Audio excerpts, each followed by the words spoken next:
다 함께 묵도하심으로 수요 예배 드리겠습니다.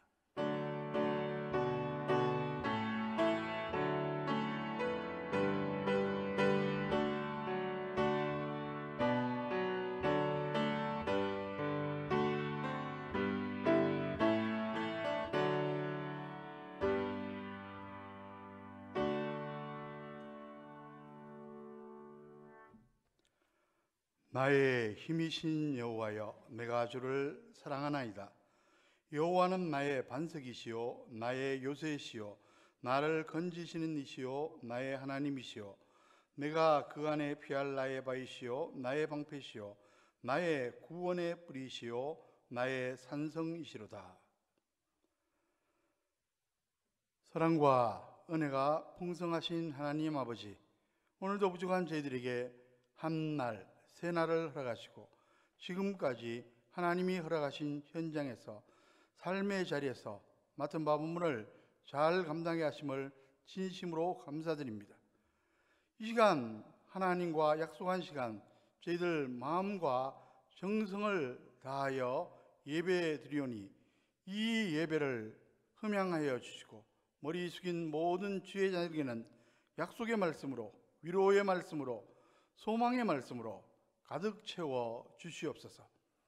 예배의 시종을 주님 손에 의탁하오며 이 모든 말씀 예수 그리스도의 이름으로 간절히 기원하옵나이다. 아멘. 다 함께 263장 이 세상 험하고 찬송 드리겠습니다.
이 시간 이재명 목사님 우리 기도를 인도하시겠습니다.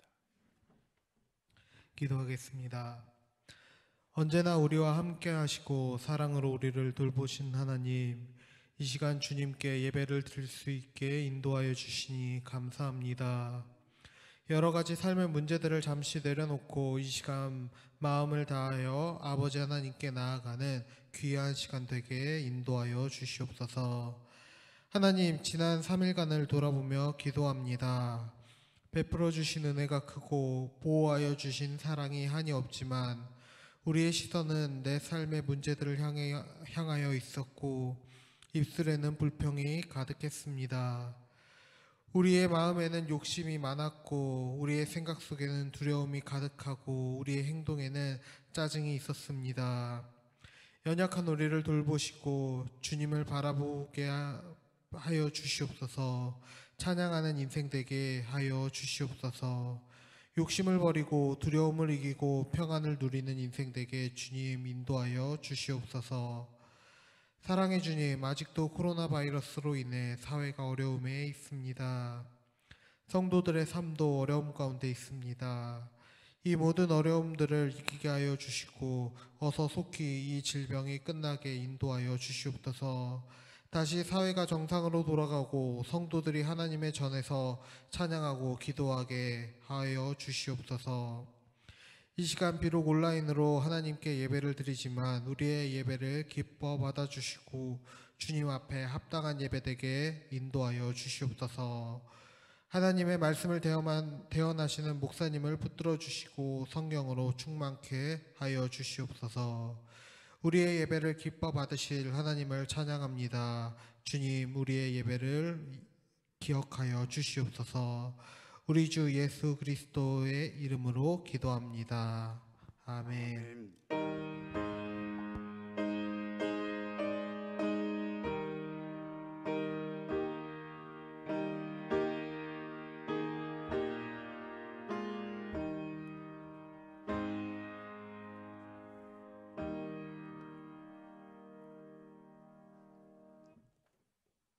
성경 말씀은 요한계시록 12장 1절에서 6절까지 말씀입니다.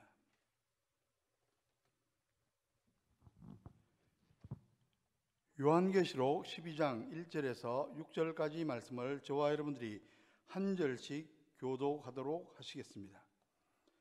하늘에 큰 이적이 보이니 혈을 옷 입은 한 여자가 있는데 그 발 아래에는 달이 있고 그 머리에는 12별의 관을 썼더라. 이 여자가 아이를 베어 해산하게 되매 아파서 애를 쓰며 부르짖더라.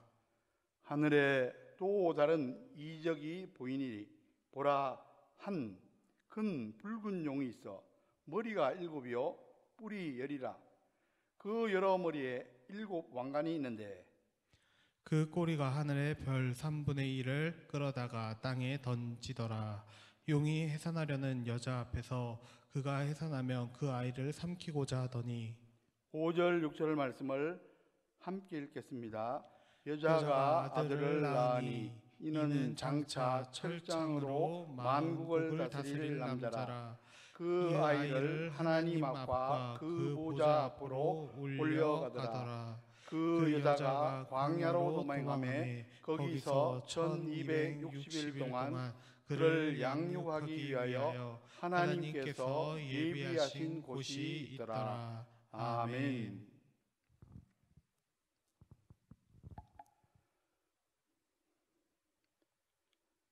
요즘 코로나19로 많은 분들이 힘들어하고 있습니다. 일상이 깨진 상태가 7개월이 넘어가다 보니까 답답하고 심지어 우울감이나 불안감을 호소하는 분들이 많습니다. 하루에도 여러 번 재난 문자가 오고 코로나19 확진자 동선 안내 문자가 오니까 받을 때마다 스트레스가 됩니다.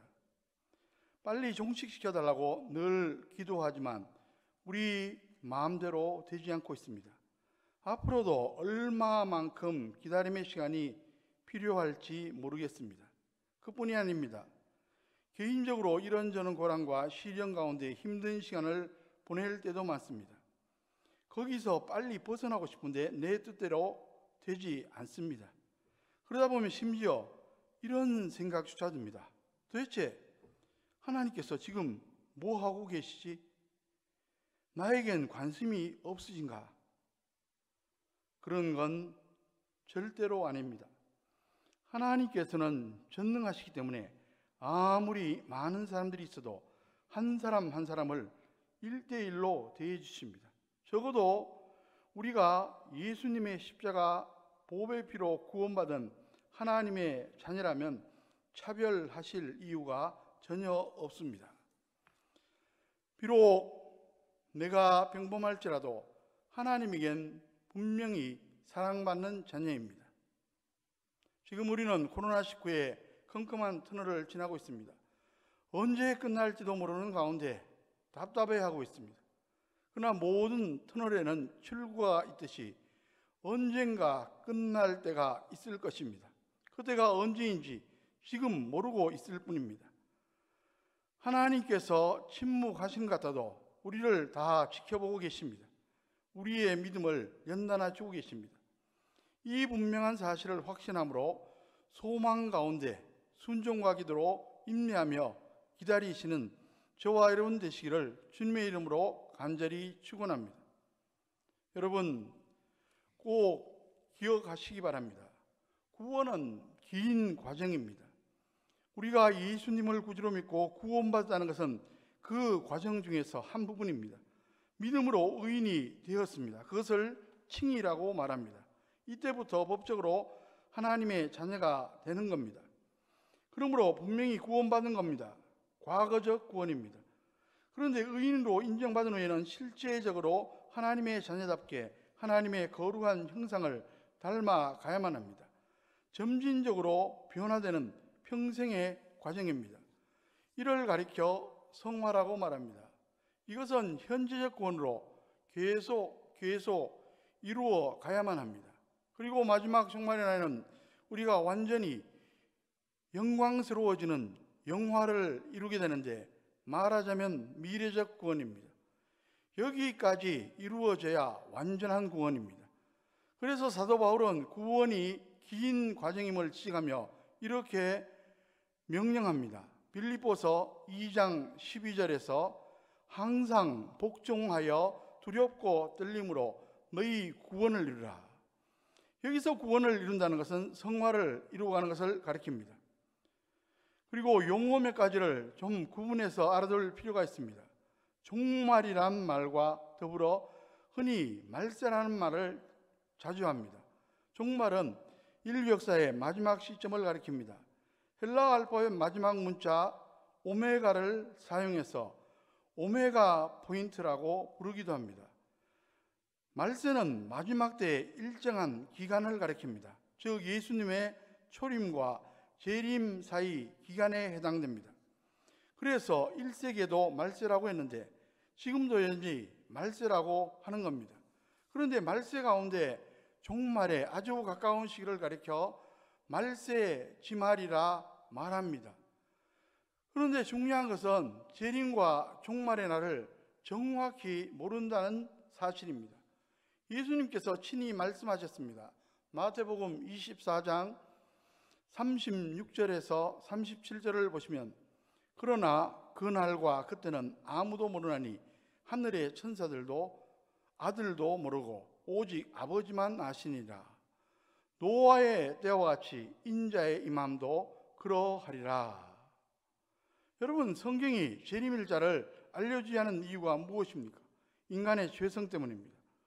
중요한 것은 재림의 날이 점점 더 가까이 다가오고 있다는 사실입니다. 얼마나 임박했는지 알려면 마태복음 24장이나 디모데후서 3장에 기록된 종말의 징조를 참조하면 됩니다. 이에 비추어 세상 돌아가는 현상을 잘 관찰하면 짐작할 수가 있습니다. 그런데 우리 개개인의 관점에서 보면 더 중요한 게 있습니다. 개인적 종말, 즉 죽음입니다. 종말에는 두 가지가 있는데 개인적 종말과 우주적 종말입니다. 우주적 종말은 재림으로 인류 역사가 종말을 구하는 것을 말합니다. 개인적 종말은 재림 이전이라도 언제든지 임할 수 있습니다. 예수님께서 이런 말씀을 주신 적이 있습니다. 마태복음 24장 44절에서 46절에 보면 이러므로 너희도 준비하고 있으라. 생각하지 않은 때에 인자가 오리라. 충성되고 지혜 있는 종이 되어 주인에게 그 집 사람들을 맡아 때를 따라 양식을 나눠줄 자가 누구냐? 주인이 올 때에 그 종이 이렇게 하는 것을 보면 그 종이 복이 있으려다. 우리 주님이 재림하실 때 혹은 개인의 종말이 닥쳐올 때 충성을 다하는 모습을 보일 수 있으면 얼마나 좋겠느냐 이것입니다. 주 79년에 로마의 폼페이 부근 베스비우스 화산이 폭발한 대사건이 있었습니다. 당시 로마 제국에서도 문명이 앞선 도시였는데 순식간에 화산재로 뒤덮였습니다. 주민의 인구 10분의 1에 되는 약 2,000명이 한꺼번에 죽음을 맞이했습니다. 폼페이 시가지가 매몰되어 있다가 18세기에 이르러 고고학자들에서 그 유적이 발굴되었습니다. 그 마지막 순간 사람들의 모습이 마치 화석처럼 고스란히 남아 있었습니다. 일상의 모습 그대로였습니다. 음란하게 죄를 짓는 모습도 있었습니다. 그 중에는 끝까지 충성스럽게 임무를 수행하는 병사의 모습도 있었습니다. 우리도 인생의 마지막 순간까지 충성스러운 모습으로 살다가 주님을 맞이하면 얼마나 좋을까 싶습니다. 예수님께서 사도 요한에게 계시 가운데 이렇게 말씀하셨습니다. 요한계시록 22장 12절에 보면 보라 내가 속히 오리니 내가 줄 상이 내게 있어 각 사람에게 그가 행한 대로 갚아주리라. 세상 사람들은 재림과 종말을 두려워합니다. 그러나 성도들은 우리 주님을 만나는 날입니다. 그리고 상을 받는 날입니다. 이것이 바로 상급 심판입니다. 그날을 항상 준비하시는 저와 여러분들 다 되시기를 주님의 이름으로 간절히 축원합니다. 요한계시록을 강의하면서 여러분들에게 늘 강조드리는 것은 전체적인 구절을 이해해야만 한다는 것입니다. 그렇지 않고 단편적으로만 보게 된다면 요한계시록을 이해하거나 해석하는데 어려움을 겪게 됩니다. 그래서 매 시간마다 요한계시록을 강의하면서 전체적인 구절을 반복하고 있는 겁니다. 사도 요한이 복음을 증가하다가 밤모섬에 유배되어 그곳에서 기도하는 가운데 내가 본 것과 지금 있는 일과 장차 될 일을 기록하라는 말씀을 듣게 됩니다. 여기에서 본 것은 요한계시록 1장에 관한 내용인데 여기는 요한계시록의 주인공이시며 인류역사의 주권자이신 예수님의 모습이 소개되고 있습니다. 그리고 그 다음에 지금 있는 일은 2장과 3장의 내용인데 이것은 그 당시 소아시아의 7 교회들에게 보내는 편지가 기록되어 있습니다.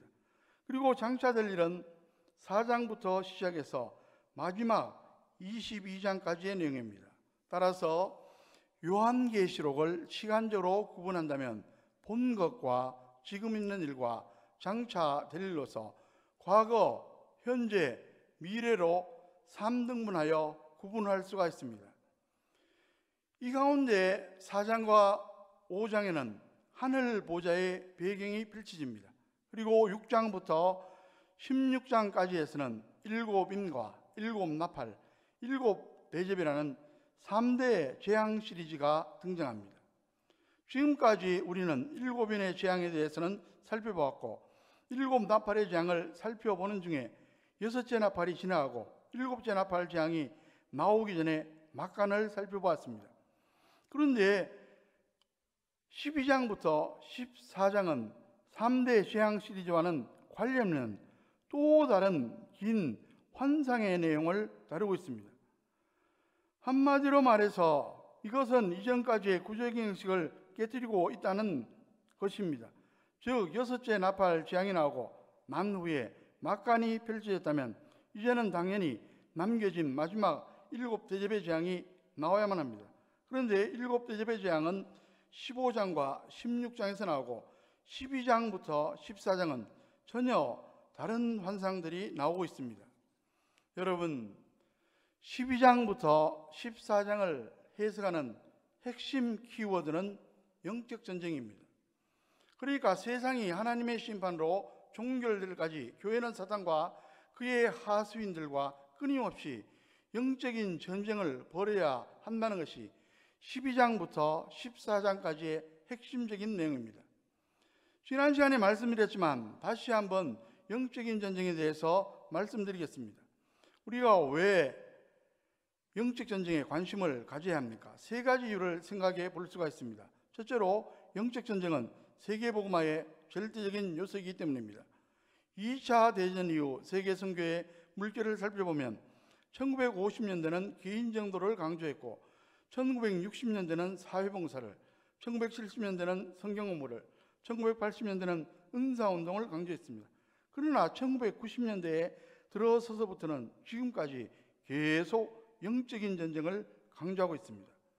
왜 세상 사람들이 복음을 받아들이지 않습니까? 성경은 이에 대해 고린도후서 4장 4절에 이 세상의 신, 귀신이 마음을 혼미케 하여 복음의 빛을 깨닫지 못하게 하기 때문이라고 분명하게 말씀하고 있습니다. 그러므로 복음을 전달하기 위해서는 배후의 세력인 사단의 진을 파하는 것이 매우 중요합니다. 둘째로 영적 전쟁은 하나님께서 매우 강조하신 내용이기 때문입니다. 성경적으로나 역사적으로나 하나님께서는 자신을 싸우는 하나님으로 나타내십니다. 구약 성경을 읽어보면 마치 성경이 전쟁의 책인 것처럼 느껴질 정도입니다. 실제 인간의 역사도 전쟁의 역사입니다. 인류 역사 이래 지금까지 전쟁이 없는 날이 없을 정도입니다. 인생 자체도 생존 능력의 전쟁터입니다. 이러한 전쟁으로서의 인생과 싸우는 하나님은 영적 세계에서도 사단과의 영적인 전쟁이 필요하다는 사실을 암시해 주고 있습니다.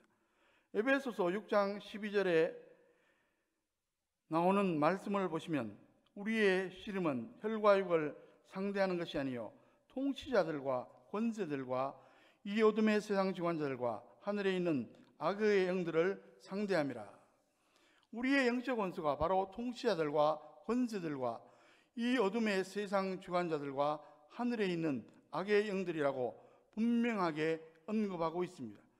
셋째로 그리스도인이 된다는 것은 바로 영적인 전쟁에 돌입하는 것을 의미하기 때문입니다.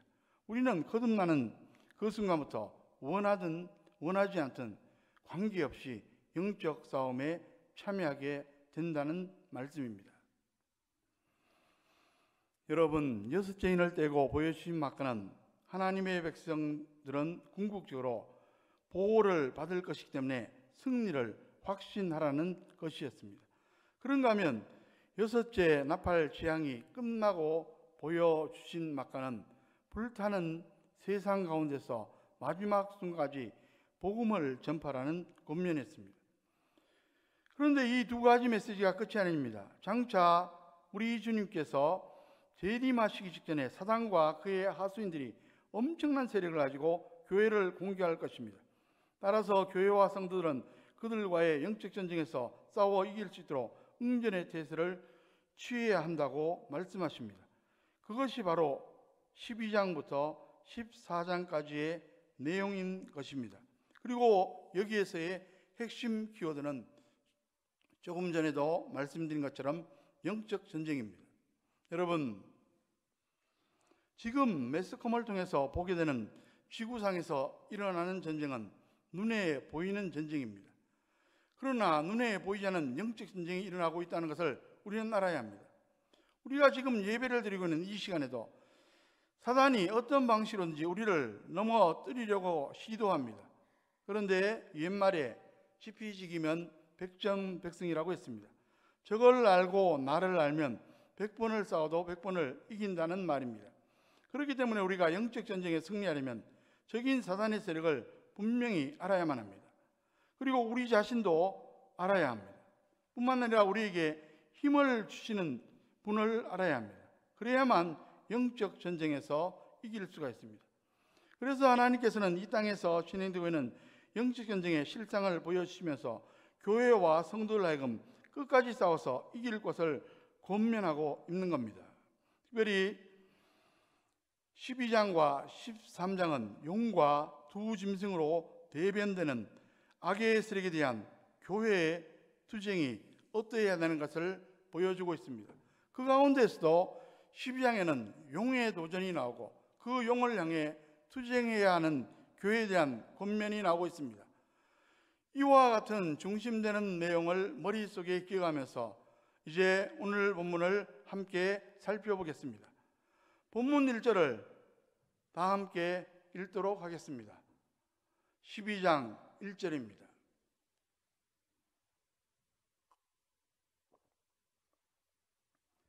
하늘에 큰 이적이 보이니 해를 옷 입은 한 여자가 있는데 그 발라리는 달이 있고 그 머리는 12별의 관을 썼더라. 여기에 보시면 하늘에 큰 이적이 보였다고 했습니다. 여기서 이적은 헬라어 원문으로 세메이온이라고 말하는데 이것은 사인 혹은 표징이라는 뜻입니다. 그러니까 여기에서 큰 사인이 보였다는 것은 미래에 일어날 놀랄 만한 그 무엇인가를 보여주고 있다는 의미입니다.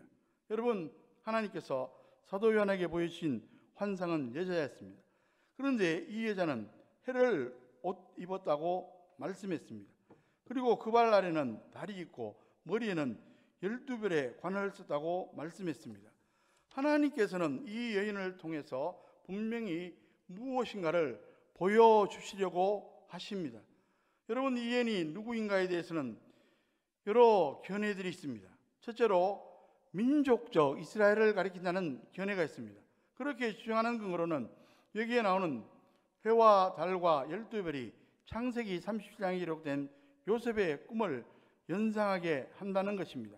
요셉이 애굽으로 발려가기 전에 해와 달과 11별이 자기에게 와서 절하는 꿈을 꾸게 됩니다. 해와 달은 아버지와 어머니를 상징하고 11별은 11 형제를 상징합니다. 그러니까 이스라엘 백성들 전체를 모아서 할 때 해와 달과 12별을 이야기하는 것입니다. 그래서 하나님께서 언약으로 세우신 이스라엘 민족으로부터 창세기 3장 15절에 약속한 여자의 후손이 출생하게 됨을 의미하고 있다는 말입니다.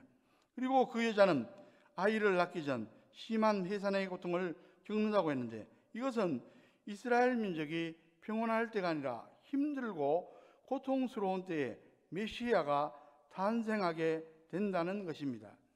그런데 1절에서의 여자가 구약의 하나님의 백성들인 이스라엘을 가리키는 것은 확실하지만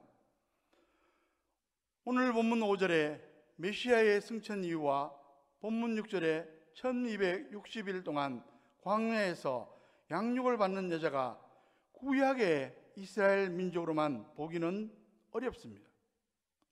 더구나 본문 6절에 기록된 대로 광야에서 양육을 받는 기간은 예수 그리스도께서 승천하신 이후에 신약 시대인 것이 너무나 분명하기 때문입니다.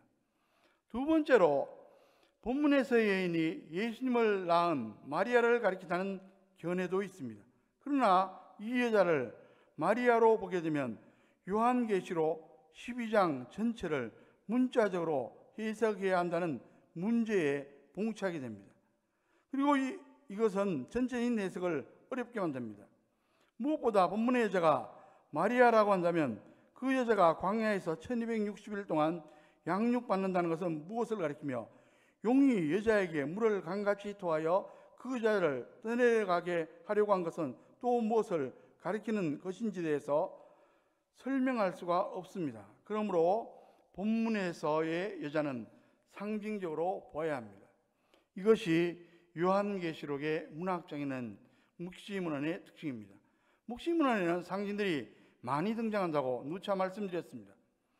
따라서 여기에서의 여자는 신구약의 모든 시에 걸친 신앙의 공동체를 가리킵니다. 여러분, 원칙적으로 요한계시록의 해석은 요한계시록에서 우선적으로 찾아야 한다고 말씀드렸습니다. 그랬을 때 본문에서 여자가 누구인지에 대한 단서는 오늘 본문 5절에서 찾을 수가 있습니다. 본문 5절을 다 함께 읽도록 하겠습니다.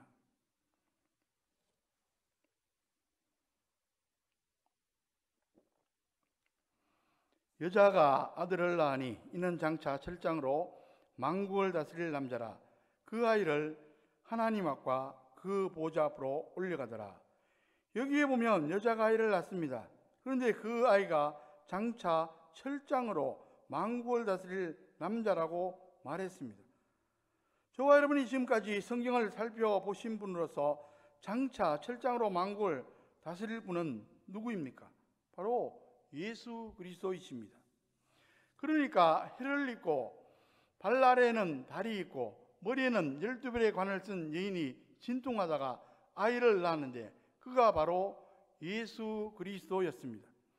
그런데 그 예수 그리스도가 하나님 앞과 그 보좌 앞으로 올라가더라고 말씀했습니다. 그러니까 예수 그리스도는 벌써 올라가셔서 지금은 하나님의 보좌 우편에 계시면서 우리의 대제사장으로서 우주 만물을 다스리시고 계십니다. 그러면 우리는 이런 질문을 하게 됩니다. 예수 그리스도를 낳은 여자는 누구인가? 그랬을 때 예수 그리스도를 낳은 여자는 구약의 교회, 이 교회는 에클레시아, 에크, 밖으로와 칼레오, 부르다의 합성으로 문자적 의미로는 밖으로 불러 모은다는 뜻으로 죄악 세상에서 불러 모아진 성별된 자들의 모임입니다. 구약의 교회에서 예수 그리스도가 나오신 겁니다. 구약의 교회라고 하면 아브라함으로부터 시작해서 그 후손들로 쭉 내려오는 언약의 백성들을 말합니다. 마태복음 1장 1절에서 아브라함과 다윗의 자손 예수 그리스도의 계보라 라고 기록하고 있는 것도 그 백성들로부터, 즉 마리아를 통해서 예수님이 나오신 것을 강조하고 있는 겁니다. 그렇기 때문에 여기에서 이 여자는 구약의 교회를 상징합니다. 그렇다면 여자는 구약하고만 연결되어 있고 신약하고는 전혀 관계가 없습니까? 본문 6절을 다 함께 읽도록 하겠습니다. 그 여자가 광야로 도망하며 거기서 1260일 동안 그를 양육하기 위하여 하나님께서 예비하신 곳이 있더라. 여러분, 구약교회에서 예수님이 나오셨는데 그 예수님이 하늘로 올라가셨습니다. 그런데 여자는 그대로 남아 있습니다. 그렇다면 예수님이 올라가신 후라고 말한다면 바로 신약 시대인 것입니다. 그리고 신약 시대에 여자가 그대로 남아 있다고 한다면 그것은 신약 시대의 교회를 말하는 겁니다. 그래서 본문에서의 여자는 신구약 시대의 모든 교회를 가리킨다는 말씀입니다. 본문 1절을 다시 보시면 신구약 시대의 교회를 상징하는 여인의 모습을 묘사하고 있습니다. 여기에서 여자가 해로 옷을 입었다는 것은 그가 영광스럽고 고귀함을 지닌 존재인 것을 보여줍니다. 그리고 여자의 발 아래에 달이 있다는 것은 여자가 달을 받고 서 있다는 것으로 이것은 그녀에게 다스리는 권세가 있음을 보여줍니다. 뿐만 아니라 그녀가 12별의 관을 쓰고 있다는 것은 그녀가 승리자인 것을 보여주는 겁니다. 결국 이것은 예수 그리스도의 아름다운 신부인 교회는 영광스럽고 고귀한 존재요, 장차 주님과 더불어 왕노릇할 존재이며 사단의 권세를 이기고 승리의 멜로관을 쓰게 될 존재라는 사실을 다 보여주고 있는 겁니다. 여러분, 사도 요한이 계시를 받을 그 당시의 초대교회를 한번 생각해 보십시오. 사도 요한이 계시록을 기록할 당시의 초대교회는 사람들의 핍박의 대상이었고 국가에 대한 반역의 집단으로 인식되었습니다. 그러니 그러한 상에 놓여 있었던 초대교회 성도들이 한편으로는 얼마나 위축되었겠습니까? 목숨을 걸고 신앙을 지키는데도 불구하고 돌아오는 것은 멸시와 천대뿐이요 심한 경우에는 목숨까지도 잃어야했으니 그들의 심정이 과연 어떠했겠습니까? 그와 같은 상황에서 본문을 통해 교회의 모습을 이렇게 영광스럽고 아름답게 보여주신 것은 아마도 고난과 멸시가 있는 성도를 위로하기 위함이었을 것입니다. 그러나 이것은 단순히 성도들을 위로하기 위한 묘사만 아닙니다. 실제로 교회는 지극히 영광스럽고 아름다운 존재입니다. 비록 세상에서는 교회가 영광스럽지도 아름답지도 않게 보인다고 할지라도 하늘의 관점에서 보면 교회는 분명히 지극히 아름답고 영광스러운 존재입니다. 여러분, 저와 여러분은 교회를 어떻게 생각하십니까? 세상의 비난과 조롱이 있기 때문에 교회를 하찮은 것으로 여기고 있지는 않습니까? 성경의 관점에서 그리고 하나님의 시각으로 교회를 바라보시기 바랍니다. 이사야 선지자는 이사야 60장 2절 3절에서 교회와 관련해서 이렇게 말씀하고 있습니다. 오직 여호와께서 내 위에 임하실 것이며 그의 영광이 내 위에 나타나리니 나라들은 내 빛으로 왕들은 비치는 내 광명으로 나오리라.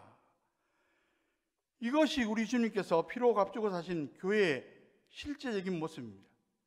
그리고 하나님께서 바라보시는 교회의 모습이기도 합니다. 그렇기 때문에 우리도 이러한 교회의 모습을 바로 볼 줄 알아야 합니다. 이 영광스럽고 아름다운 모습을 볼 수 있어야 세상이 교회를 비판하고 멸시해도 믿음을 지키며 당당하게 신앙생활을 계속할 수가 있습니다. 여러분, 우리의 교회는 하나님이 보시기에 말할 수 없이 영광스러운 존재입니다. 그리고 이 영광스러운 모습의 실체는 장차 우리 주님께서 세상에 다시 오는 그날 찬란하게 다 드러날 것입니다. 이 사실을 믿는다면 확신과 자긍심을 가지고 당당하게 신앙생활하는 가운데 주의 몸된 교회를 든든하게 세워가는 저와 여러분들 다 되시기를 주의 이름으로 간절히 축원합니다. 그런데 본문 3절을 보시면 사도 요한은 하늘에서 또 다른 이적을 보게 됩니다. 본문 3절을 다 같이 읽도록 하겠습니다.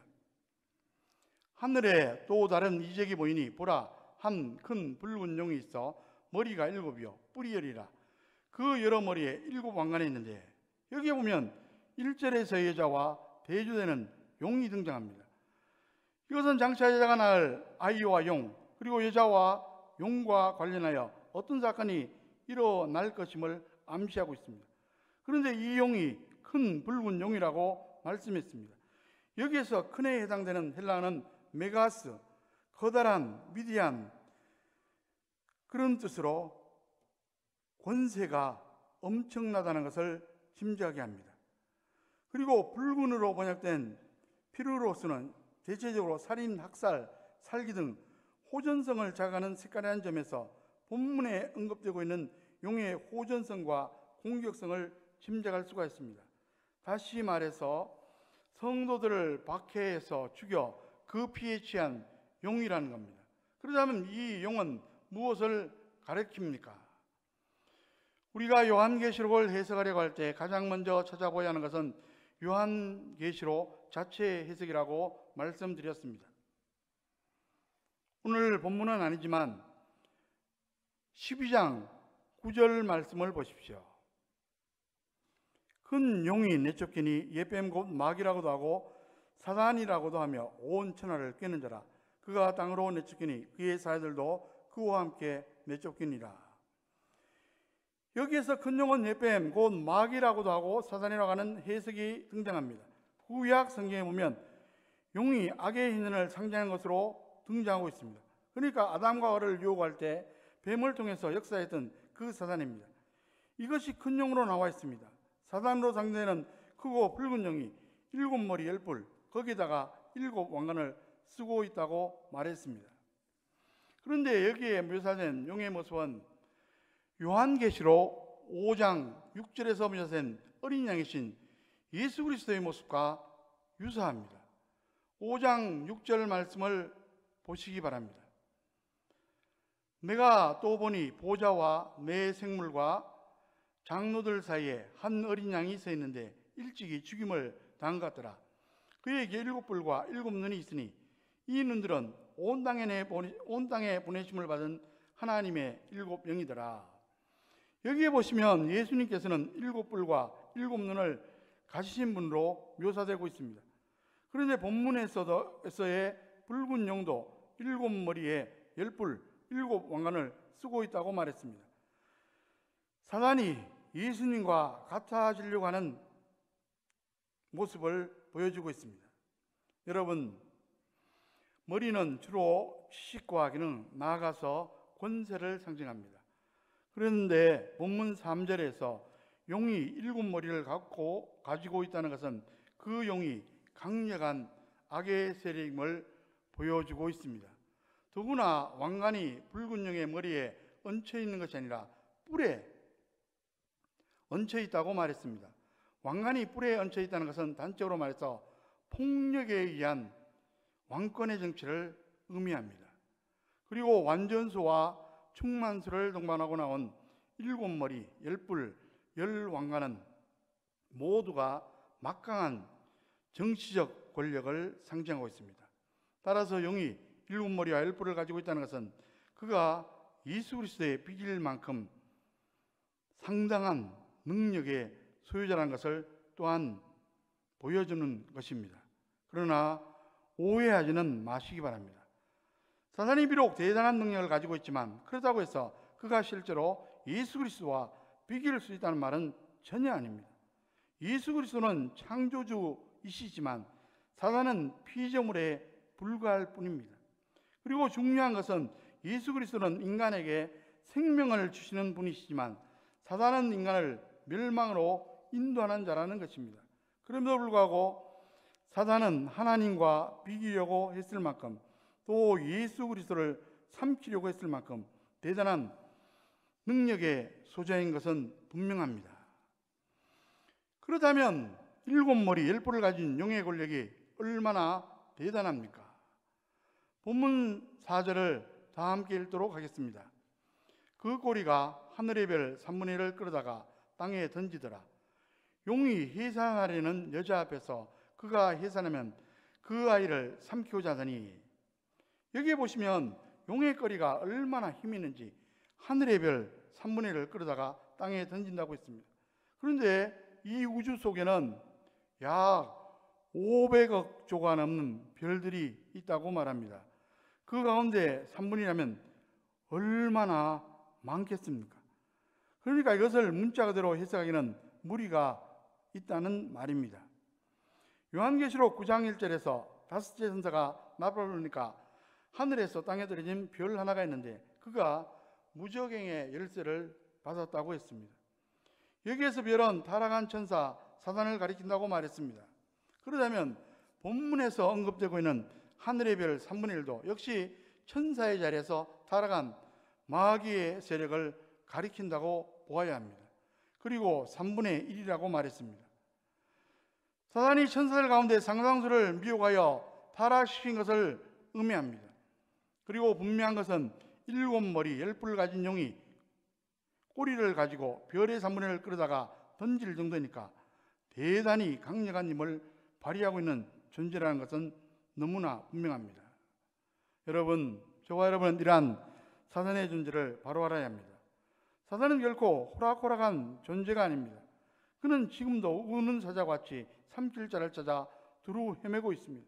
그렇기 때문에 우리는 결코 사단을 만만하게 생각해서는 안 됩니다. 무엇보다 우리 스스로의 힘으로는 결코 사단을 이기지 못합니다. 그래서 우리는 하나님의 전신갑주로 무장해야 합니다. 그리고 우리의 대장으로서 이미 사단의 권세를 깨뜨리고 승리하신 예수 그리스도만을 의지해야만 합니다. 그런데 이 붉은 용이 하는 일이 무엇입니까? 본문 4절을 다시 보시면 용이 하늘의 별 3분의 1을 끌다가 땅에 던진 것은 해산하려는 여자 앞에서 그가 해산하면 그 아이를 삼키려고 했다는 겁니다. 실제로 사단은 헤롯을 통해서 예수님을 죽이려고 했습니다. 그리고 기회가 있을 때마다 바리새인들이나 사두개인들을 통해서 예수님을 죽이려고 했습니다. 사단은 예수님의 공생의 사역 기간에 끊임없이 공격하고 또 공격했습니다. 그리고 예수님을 결국 십자가에 못 박았습니다. 사단은 이제 모든 것이 다 끝난 줄로 알았습니다. 자신들이 이겼다고 생각했습니다. 그런데 예수님께서 죽음의 권세를 깨뜨리시고 부활하셨습니다. 그리고 예수님은 하늘로 올라가셨습니다. 올라가셨다는 말은 땅 위에서 자신이 해야 할 모든 일을 다 마치시고 승리하시고 올라가셨단 말입니다. 이것을 신학적인 용어로 승기라고 말합니다. 예수님께서 승리하셔서 본래 계시던 천국으로 귀향하셨다는 말입니다. 그러니까 사단이 예수님을 계속 공격했지만 예수님은 사단을 이기셨습니다. 이 사실을 히브리서 기자는 이렇게 말씀하고 있습니다. 히브리서 2장 14절에 보시면 자녀들은 혈과 육에 속하였음에 그도 또한 같은 모양으로 혈과 육을 함께 지니심은 죽음을 통하여 죽음의 세력을 잡은 자 곧 마귀를 멸하시며, 예수님께서 우리와 똑같은 혈육을 입으시고 인간으로 오셨습니다. 그 이유는 죽음을 통해서 죽음의 세력을 잡은 마귀를 멸하시기 위해서였습니다. 멸하시며 라는 뜻은 이 세상에서 사단의 존재를 완전히 없애신다는 것이 아니라 결정적으로 사단의 힘을 꺾으셨다는 의미입니다. 예수님께서 하나님의 백성들의 죄를 해결하시기 위해 십자가에서 피를 흘리실 때 그때 사단의 머리를 치셨다고 했습니다. 예수님께서 사단을 이기셨습니다. 그래서 예수님 믿는 사람들은 죽음에 대해서 두려워하지 않습니다. 여러분, 저와 여러분들은 이 땅에서 살다가 죽으면 천국에 들어갈 겁니다. 사단이 아무리 사망의 권세를 휘둘러도 우리를 꺾지는 못합니다. 우리에게 힘이 있어서가 아니라 우리 예수님께서 승리하셨기 때문입니다. 물론 살아가면서 때로는 예수님을 믿는다는 것 때문에 환난과 시련을 당할 때도 있습니다. 예수님을 믿는다는 것 때문에 어려움을 당할 수도 있습니다. 사단이 두려움과 시련을 통해서 우리를 꺾으려고 하기 때문입니다. 그러나 우리가 사단의 세력을 두려워할 이유가 없습니다. 우리의 구원자가 되시는 예수님께서 다 이기셨기 때문입니다. 예수님을 공격했지만 실패한 사단이 그 다음에 어디를 공격하는가를 보시기 바랍니다. 본문 5절, 6절 말씀을 다 함께 읽도록 하겠습니다. 5절, 6절 말씀입니다. 여자가 아들을 낳으니 이는 장차 철장으로 만국을 다스릴 남자라. 그 아이를 하나님 앞과 그 보좌 앞으로 올려가더라. 그 여자가 광야로 도망해 거기서 1260일 동안 그를 양육하기 위하여 하나님께서 예비하신 곳이 있더라. 사단이 여자를 공격합니다. 여기에서 여자는 하나님의 언약을 받은 교회 공동체를 가리킨다고 말씀드렸습니다. 사단이 예수 그리스도를 제거함으로써 하나님의 구속 계획을 무위로 돌리려고 했지만 예수 그리스도께서 부활하시고 하늘로 올라가심으로 실패했습니다. 그러니까 이제는 하나님의 구원의 대상인 교회를 공격하는 겁니다. 그래서 어떻게 하든지 이 땅에서 교회를 없애려고 시도합니다. 여러분, 사단이 누구입니까? 악의 화신입니다. 그가 여자가 낳은 아이 예수 그리스도를 제거하려는 계획을 이루지 못하다고 해서 순순히 물러날 것이라고 생각하면 큰 오산입니다. 이제 사단의 공격 목표는 여자로 상징되는 교회입니다. 지금 세상에 돌아가는 상황을 한번 보십시오. 세상은 사단의 세력을 등에 업고 교회가 선교적 활동을 제대로 하지 못하도록 갖은 전책들을 만들어내고자 하고 있습니다. 그런데 사단의 세력들이 끊임없이 교회를 공격하는데 이 교회가 광야로 도망을 갔다고 말했습니다. 광야는 먹을 것과 마실 것이 거의 없는 고난의 장소입니다. 낮에는 뜨거운 햇빛이, 밤에는 혹독한 추위가 생명을 위협하는 곳입니다. 뿐만 아니라 독사와 정갈, 각종 맹수들이 생명을 노리는 곳이기도 합니다. 이러한 곳이 바로 교회와 성도들이 놓인 장소인 겁니다. 그러므로 성도가 이 땅에서 고난당하는 것은 어쩌면 지극히 당연한 일이라고 생각해야만 합니다. 그러나 여러분, 하나님께서 교회의 도피처로 마련하신 광야는 비단 고난의 장소만 아니라는 사실을 기억하십시오. 광야는 고난의 장소인 동시에 하나님의 보호하심과 연단의 장소이기도 합니다. 하나님의 섭리의 손길이 항상 머무는 곳이 광야입니다. 이 사실을 가장 잘 보여주는 것이 이스라엘 민족의 출애굽 사건입니다. 하나님께서는 애굽에서 신음하는 이스라엘 민족을 구원하시고 예비하신 광야로 인도하셨습니다. 그들에게 있어서 광야는 피난처인 동시에 고난의 장소이기도 했습니다. 그러나 그러한 중에서도 하나님께서는 광야 40년 동안 만나와 메추라기를 비롯하여 필요한 것들을 공급해 주셨습니다. 뿐만 아니라 외부적인 위험으로부터도 보호해 주셨습니다. 사실 광야는 하나님께서 이스라엘 백성들로 하여금 약속의 땅에 들어가기 전에 반드시 경유하도록 마련하신 연단의 장소였습니다. 하나님께서는 광야에서 이스라엘 백성들로 하여금 오직 하나님만을 의지하는 법을 배우도록 하셨습니다. 여러분, 이것이 신약 교회를 광야로 상징되는 세상에 두시는 이유이기도 합니다. 다시 말해서 하나님께서는 신약의 성도를 하여금 오직 하나님만을 의지하는 법을 배우도록 하기 위하여 영원한 천국 가나안으로 인도하시기 전에 광야 곧 세상을 경유하도록 하신 겁니다. 그러나 그럼에도 불구하고 기억하시기 바랍니다. 하나님은 성도들이 세상에 있는 동안 외부의 적들로부터 보호해 주십니다. 그리고 필요한 것과 은사를 공급해 주십니다. 저와 여러분들은 지금 광야에 살고 있습니다. 그러나 멀지 않은 장래에 우리 주님이 재림하시는 날 우리 모두는 천국 가나안으로 들어가게 될 줄로 믿으시기 바랍니다. 여러분, 우리는 십자가의 군병들입니다. 우리 주님은 우리의 대장 되십니다. 대장이신 예수님이 승리하시기 때문에 승리하신 주님을 믿고 바라보고 따라가고 주님께 인생을 걸면 어떤 난관 속에서도 승리할 줄로 믿으시기 바랍니다. 여러분, 그러나 지금은 광야입니다. 광야에서 1260일 3년 반 동안입니다. 이 3년 반은 예수님의 초림 때로부터 시작해서 재림 때까지를 가리킨다고 말씀했습니다. 이 3년 반인 1260일 동안 교회가 하나님의 양육을 받아야 합니다. 성도들은 원수 사탄을 인하여 고난을 피할 수는 없지만 강력한 하나님의 손길 아래 보호받는 줄로 믿고 사단과의 영적 전쟁에서 싸워서 승리하는 성숙하고 지혜로운 하나님의 백성들 다 되시기를 주의 이름으로 간절히 축원합니다. 기도하겠습니다.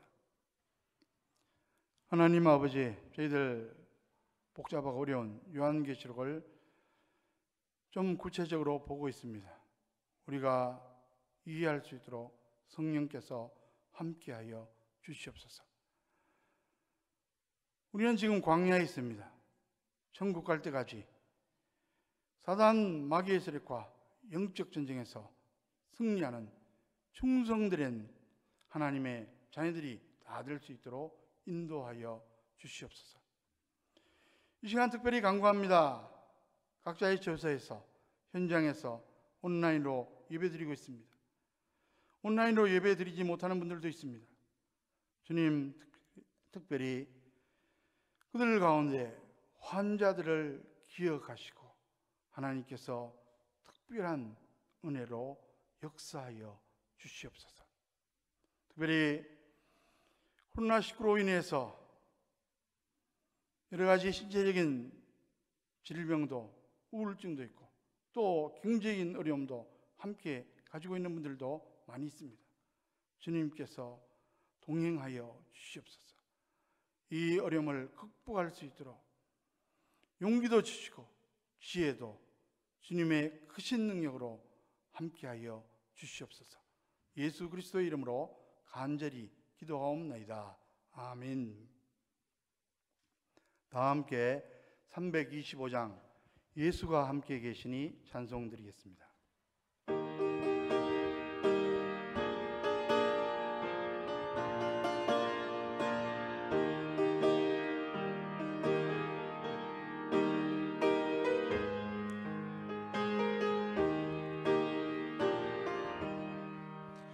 예수가 함께 계시니 시험이 오나 겁없네. 기쁨의 근원 되시는 예수를 위해 삽시다. 날마다 주를 섬기며 언제나 주를 기리고 그 사랑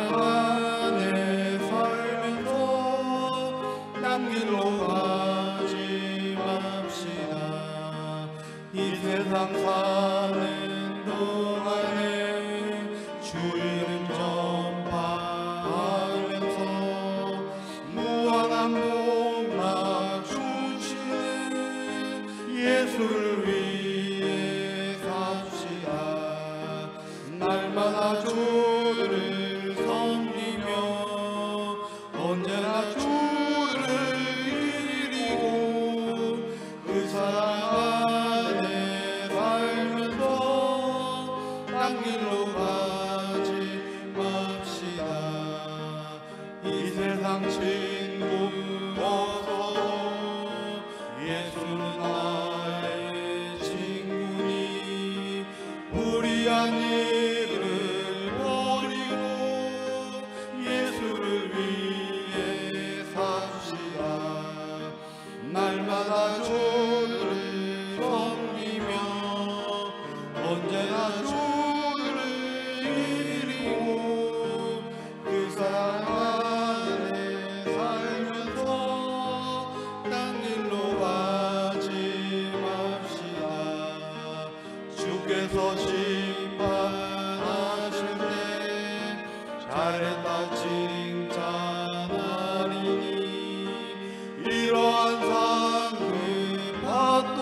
날마다 주를 섬기며 언제나 주를 기리고 그 사랑 안에 살면서 딴 길로 가지 맙시다.